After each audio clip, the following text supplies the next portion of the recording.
I see the Lord. Yan po ang pamagat ng ating instrumental worship na napakinggan. Good morning and good day sa ating lahat. At isa na naman pong araw ng pagpapala ang nasa ating harapan. Sapagkat sa ating Diyos, ang lahat ng araw ay araw ng pagpapala. At dahil meron naman tayong tatanggapin na espiritual na pagkain, ang tinapay na galing sa langit, ang salita ng Diyos. At alam ko po na ang bawat isa sa inyo ay kanina pa po handang makinig. Maaring nagkaroon na kayo ng mga personal devotions and quiet time and prayer. At ngayon ay dadagdagan natin ng pananalangin at pag-aaral ng salita ng Diyos sa ating pong daily devotional. Ngayon po ay September 15, Quincenas, gitna ng Setyembre. Kailan lang po nang sinimulan nating September na, Bear Month. Ngayon po ay gitna na tayo ng unang Bear Month. Kaya tayo po ay nagpapasalamat, wala pong kasawa-sawa sa pagtangkilik, sa pagsusubaybay ng salita ng Diyos na tinatanggap natin araw-araw dito po sa ating daily devotional. At bago po i-present ang napakagandang paksa na pag-uusapan natin ngayon, ay pangungunahan ko kayo sa panalangin. Tayo po ay manalangin. Samahan niyo po ako. Let's pray. O our God in heaven, you are worthy of all the praises and glory and honor because you deserve everything, O God. Lahat po ng aming ginagawa ay karapat dapat kang tumanggap ng papuri, pasasalamat at pagdakila. And thank you for this wonderful day, the day that you have made. We will rejoice and be glad in it, for this day is holy to you. Salamat po dahil alam namin meron kang inihandang mabubuting bagay para sa amin na inyong mga anak. And we open our hearts and we just want to receive what you have prepared for us. Magagandang bagay po ang inihanda ninyo. Pinapanalangin ko po ang lahat ng may sakit karamdaman ay gumaling sa oras na ito. Ang lahat ng nanghihina ay lumakas. Ang lahat ng may mga pangangailangan ay ma-provide ang kanilang mga pangangailangan sa oras na ito. Maraming salamat. Pagpalain mo po ang lahat ng ito sa pangalan mo, Jesus. Amen and amen. Ang aking topic ngayong araw na ito ay we must have a revelation. We must have a revelation. Yan po ay isang bagay na kailangan natin bilang anak ng Diyos, bilang espiritual na tao. Ibig sabihin ng espiritual na tao, tayo po ay lumalakad na ayon sa Espiritu sapagkat yun naman po ang utos ng Biblia. We walk by the Spirit so that we will not gratify the desires of the sinful nature. So we need to walk in the Spirit. Kailangan nating lumakad sa Espiritu. At sa ating paglakad sa Espiritu, kinakailangan magkaroon tayo ng tinatawag na mga divine revelations, mga kapahayagan ng Diyos, upang hindi tayo maisahan, upang hindi tayo mawala sa direksyon ng ating pagsunod sa Diyos. We must have a revelation. At ang ating key passage ay nasa Psalm 124, beginning verse 1 up to verse 8. And I will read from the New International Version. Ito po ang sabi, A Song of Ascents of David. If the Lord had not been on our side, let Israel say, If the Lord had not been on our side when people attacked us, they would have swallowed us alive when their anger flared against us. Verse 4, the flood would have engulfed us. The torrent would have swept over us.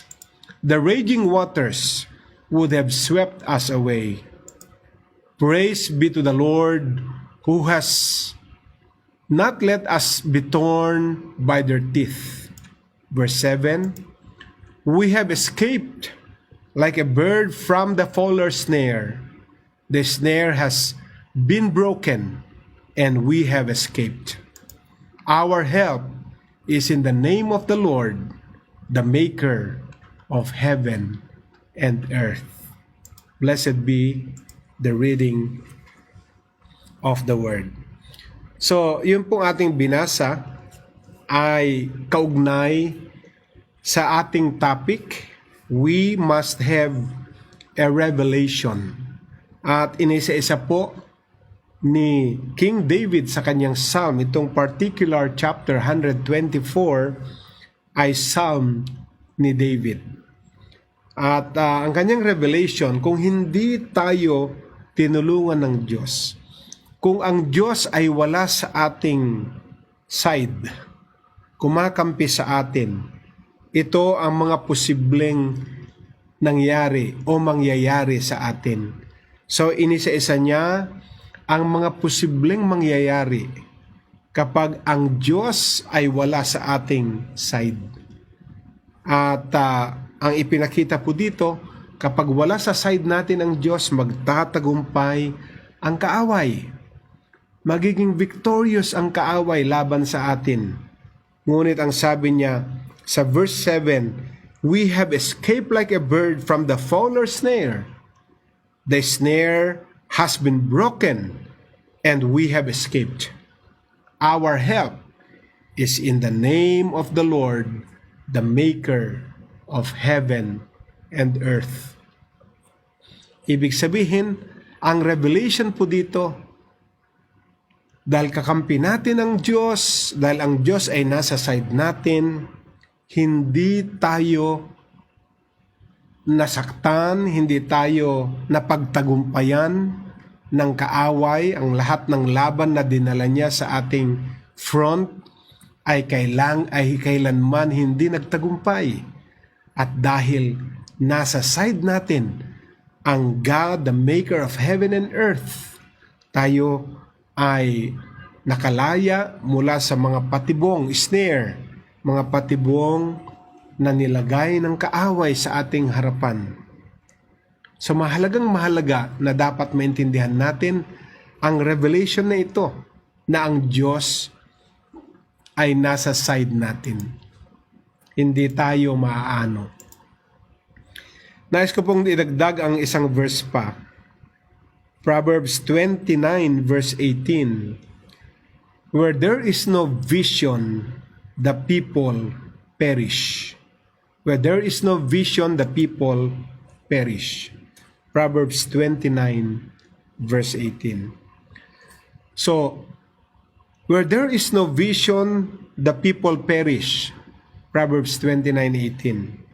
More than likely, mga minamahal, you have heard this familiar verse sa maraming mga preachings, maraming mga trainings, mga seminars, nagagamit po ito.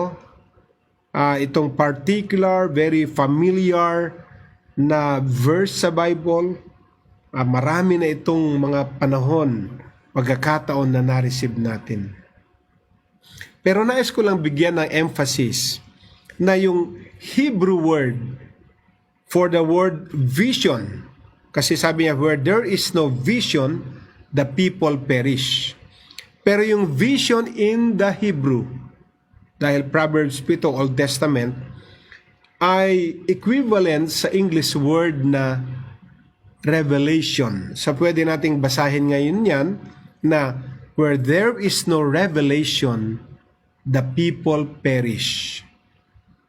So kinakailangan That is why we must have a revelation, because if we do not have a revelation, we will all perish. Tayong lahat ay mapapahamak.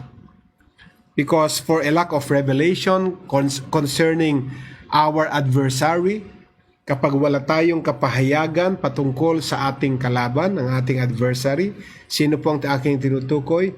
Si Satan. Ang church, ang body of Christ, has been almost at a standstill. Ibig sabihin, walang magagawa ang church, ang body of Christ, kapag wala tayong revelation patungkol sa ating kalaban. While our cities and our nations remain filled with people who had been taken captive and are bound by Satan's power. Kaya wala pong revelation patungkol sa adversary natin, wala patungkol sa kalaban natin.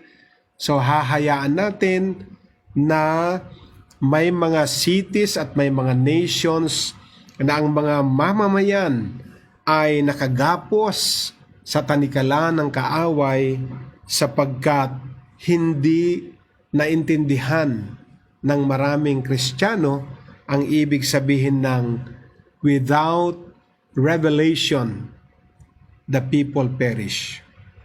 Ang mundong kinalalagyan natin ngayon ay punong-puno ng kasalanan. Hindi mo na kailangan lumayo para makahanap ka ng gumagawa ng kasalanan, because the world is full of sin. The world is full of sickness. The world is full of death and destruction. Why? Because God's people have not had a revelation of the position of victory God has given them in the world over Satan. Kaya po namamayagpag ang gawa ng kaaway sa mundong ginagalawan natin, puno ng kasalanan, puno ng sakit karamdaman, puno ng kamatayan, puno ng pagwasak, sapagkat ang mga supposed to be anak ng Diyos, mga God's people, the church, ay walang natatanggap na revelation kung ano nga ba ang ating position pertaining to victory na ibinigay ng Diyos sa atin para pagtagumpayan ang lahat ng gawa ng kaaway. Satan's strategy is to keep us in spiritual ignorance. Yan po, diyan magaling ang kaaway. Ayan ang kanyang estratehiya, na tayo ay manatili sa sitwasyon na wala tayong alam patungkol sa mga estratehiyang espiritual. Kasi nga, kontento na tayo, pag Sunday, mag-church tayo, then after church ng Sunday, then we go back to our old routine and we still do our own thing and leading our own lives. At wala tayong natatanggap na mga kapahayagan ng Diyos.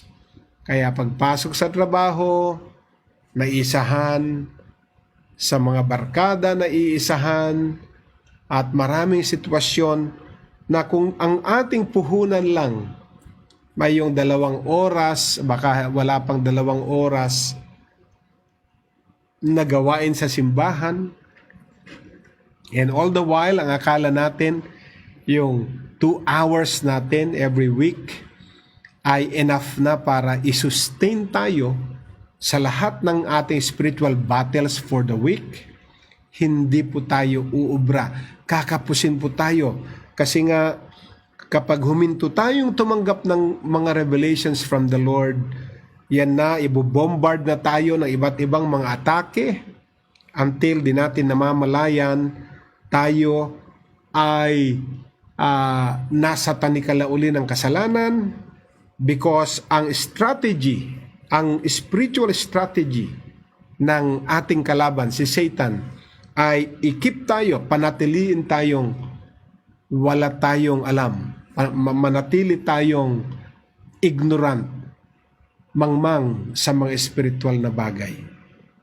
So dapat meron tayong tinatawag na counter-attack. Kung ang kaaway ay busy na ngayon to put sickness, diba, sin, sickness, death, and destruction everywhere, mga kaibigan, our counter-attack must not only be to expose Satan's lies concerning himself, but to know the truth and act on it. Hindi sapat na sandata yung expose lang natin ang lies, ang atake ng kaaway, mga minamahal. Hindi sapat na yan lang ang pwede nating i-expose sa kanya. Ano dapat ang ating gagawin? But to know the truth, alamin ang buong katotohanan patungkol sa kanya, and act on it, the truth. Dapat maging knowledgeable ang bawat Kristiyano.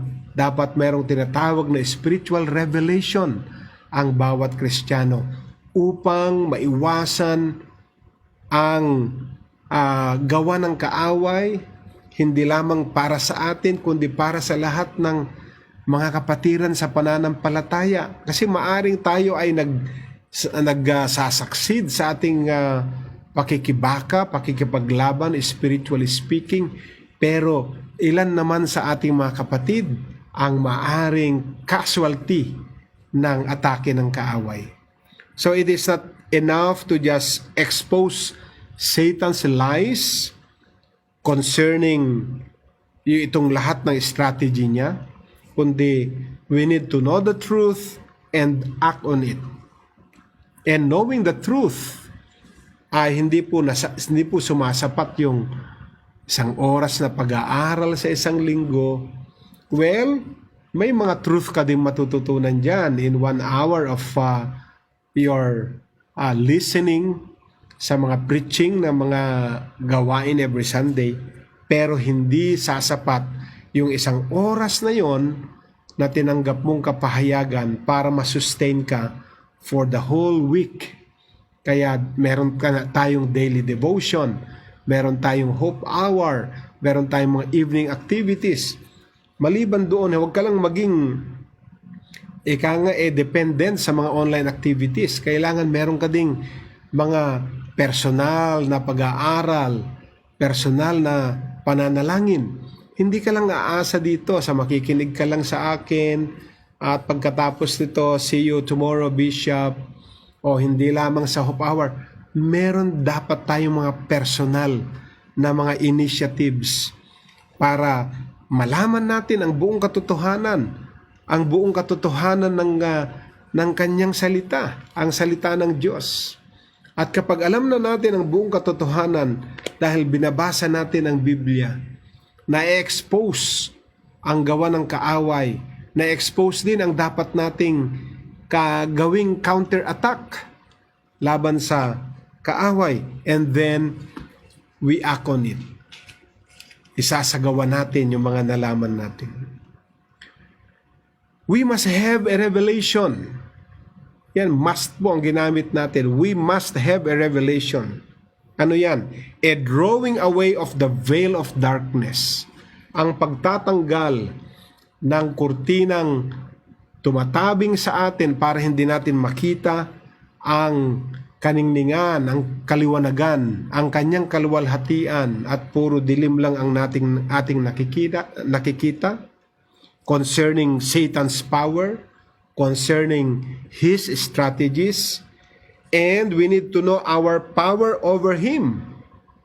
We need to know our power over evil forces, and we need a revelation from the Lord in order to have that.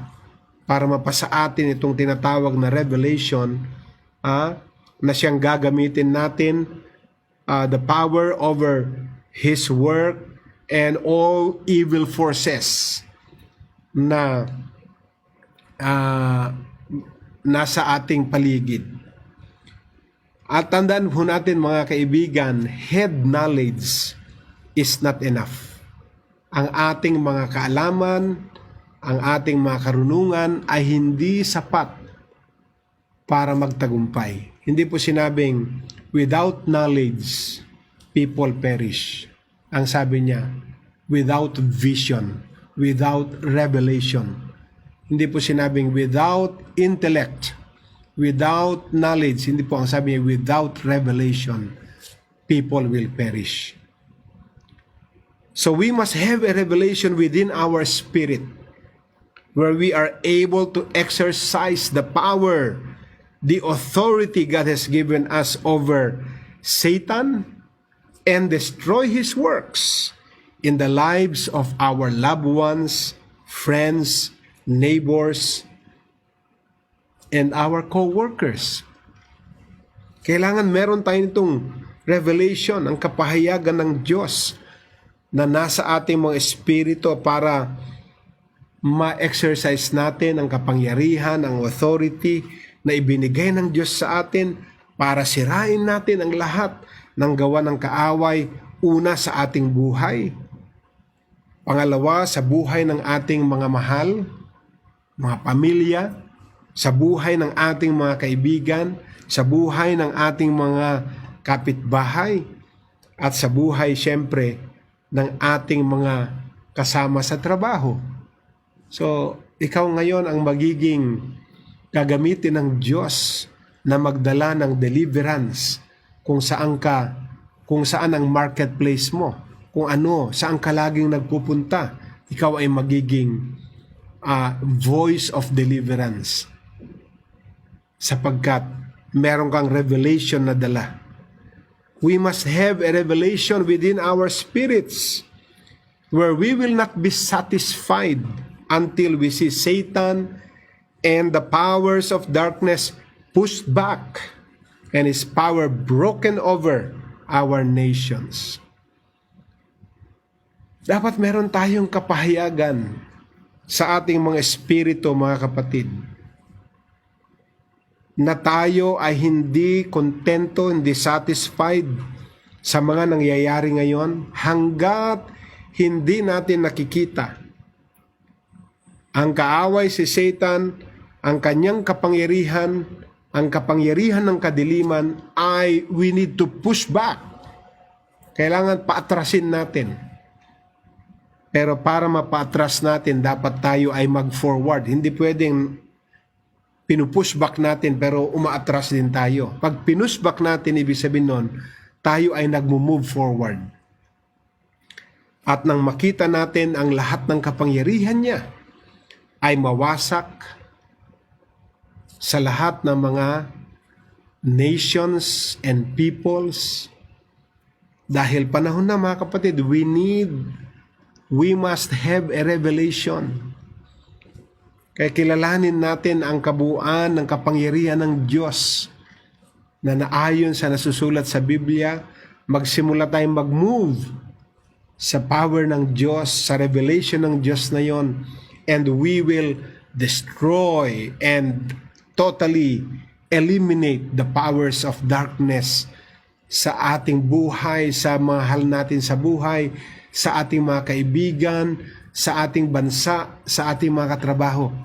Tayo ang gagamitin ng Diyos. We must have a revelation within our spirits of ourselves as God intends for us to be. Ano tayo? Anong revelation ang gusto nating makita?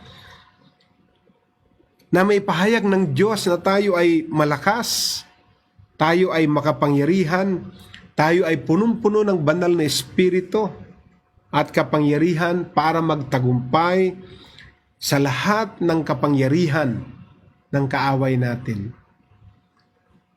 Hindi natin titignan ang sarili natin na tayo ay mga mahihina. Hindi natin titignan ang ating mga sarili bilang mga talunan at mga inaalipin ng anumang masamang espiritu.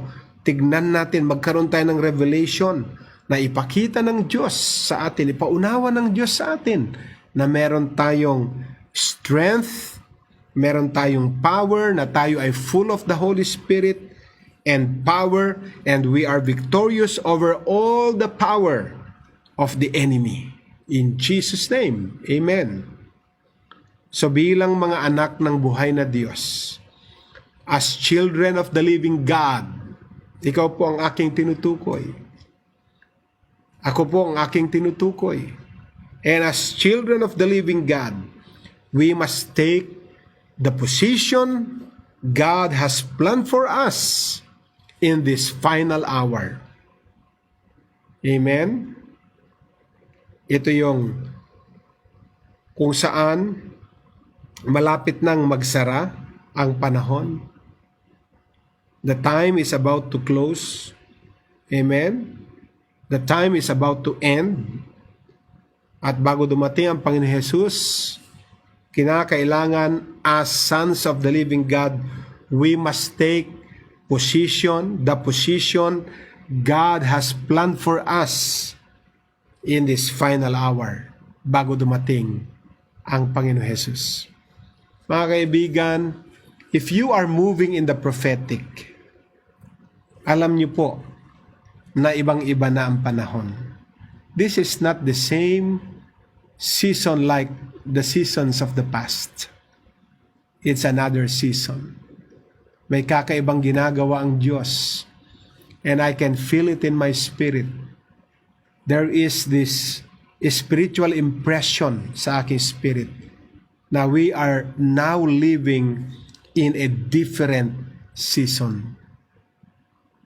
At itong different season, ang nagpasimula nito ay itong global pandemic. Ang opener nitong global new season na ito ay itong pagbabago ng political landscape at ang pagbabago ng spiritual environment o spiritual landscape. At may ginagawa si Lord in the Spirit. I can see it in the Spirit, mga minamahal. God is doing something. And we need to have a revelation to understand it. Kasi without revelation, people perish. Mapapahamak tayo. Akala natin, wala lang ito. Pero in the Spirit, pag binasa mo to sa in the Spirit, itong kalagayan ng global pandemic, itong kalagayan ng political landscape, may mga nag-a-arise na mga powers, meron ng alignment ng mga powers, mga kaibigan, mga minamahal, at ang spiritual landscape, kakaiba po. At lahat ng napundar nating lakas, napundar nating mga spiritual stamina and spiritual strength sa mga nakaraan, dito na natin lahat ng mga revelations of the past ginagamit na natin sa panahong ito. And God is doing a new thing. Para maintindihan niyo po yung God is doing a new thing, manalayan kayo ng fresh revelation from the Lord.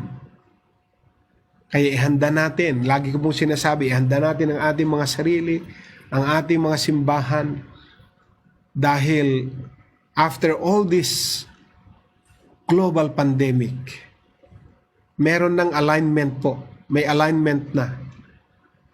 At there will be a great spiritual awakening sa ating panahon. Purihin ang Diyos. And I am not afraid. I am actually excited. Sino excited? Yung may mga revelation. Sino mga afraid? Sino mga takot? Yung walang revelation. Kaya sabi po, without revelation, my people perish. So we must have revelation. Purihin ang Diyos. Kaya bago po tayo magtapos, i-declare uli natin ito, mga minamahal. Sabihin natin, God is giving me a revelation of how He intends for me to be strong, powerful, full of the Holy Ghost and power, victorious over all the power of the enemy. Amen. One more time.